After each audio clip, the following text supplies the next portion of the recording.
আসসালামু আলাইকুম ভাই। ওয়ালাইকুম আসসালাম। আরে আরিফ, তুমি এত সকাল সকাল কি মনে করে? আসছিলাম ভাই একটা দরকারে। আজকে সকাল থেকে আমার পরীক্ষা। এমনিতে ভাই আমার অনেক দেরি হয়ে গেছে, আমাকে 9টার আগে পৌঁছাতে হবে। অলরেডি 8:30 বাজে। ভাই বলছিলাম কি, আপনার বাইকটা কি আজকে ফ্রি আছে? যদি ফ্রি থাকতো আজকে আমি নিয়ে যেতাম। আচ্ছা, সমস্যা নাই, আমার বাইক ফ্রি, নিয়ে যাও তুমি। ধন্যবাদ ভাই। আরে ধন্যবাদ দিতে হবে না, ওই যে তোমার সামনে বাইক রাখা আছে, এই নাও বাইকের চাবি। ওকে ভাই। আর ভালো করে পরীক্ষা দিও, হ্যাঁ? আচ্ছা ভাই, ঠিক আছে। ঠিক আছে।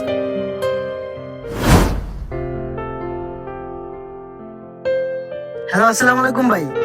ওয়ালাইকুম আসসালাম আরিফ। আরিফ, কি অবস্থা? পরীক্ষা কেমন হয়েছে তোমার? জি ভাই, আলহামদুলিল্লাহ ভালো হয়েছে। ও আচ্ছা, যাক, ভালো হইলেই ভালো।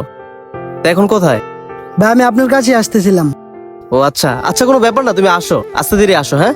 আমি তো শুধু তোমার পরীক্ষা কেমন হয়েছে এটা জানার জন্য কল দিছিলাম। কোনো ব্যাপার না, তুমি আস্তে ধীরে আসো, হ্যাঁ? ঠিক আছে ভাই। ওকে, আসো।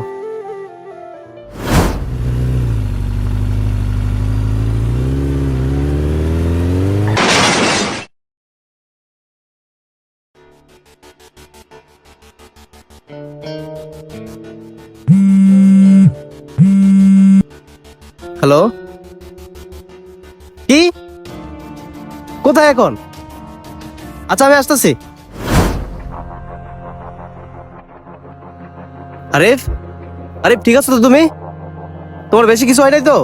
হ্যাঁ ভাই, হাতে একটু চোট পাইছি, তবে এমনি আমার বেশি কিছু হয় নাই। কিন্তু ভাই গাড়িটা আপনার ভেঙে গেছে। তবে ভাই দোষটা আমার ছিল না, ও আমাকে রং রোডে এসে লাগিয়ে দিয়ে চলে গেছে। ভাই আপনি চিন্তা করেন না, গাড়িটা আপনার আমি ঠিক করে দেবো। কবে দিবা? আজকেই দেব। আরিফ, তুমি কি আমাকে এতটাই বিবেকহীন মনে করছো যে আমি তোমার অ্যাক্সিডেন্টের কথা শুনেও আমি তোমার কথা চিন্তা না করে আমি আমার গাড়ির কথা চিন্তা করব? আরে গাড়ির কথা তো আমার মনেই ছিল না, তুমি এখন বলছো তাই আমার মনে হয়েছে। গাড়ি একটা গেলে আরো পাওয়া যাবে, কিন্তু আজকে যদি তোমার কিছু একটা হইতো তাহলে তোমাকে কই পেতাম?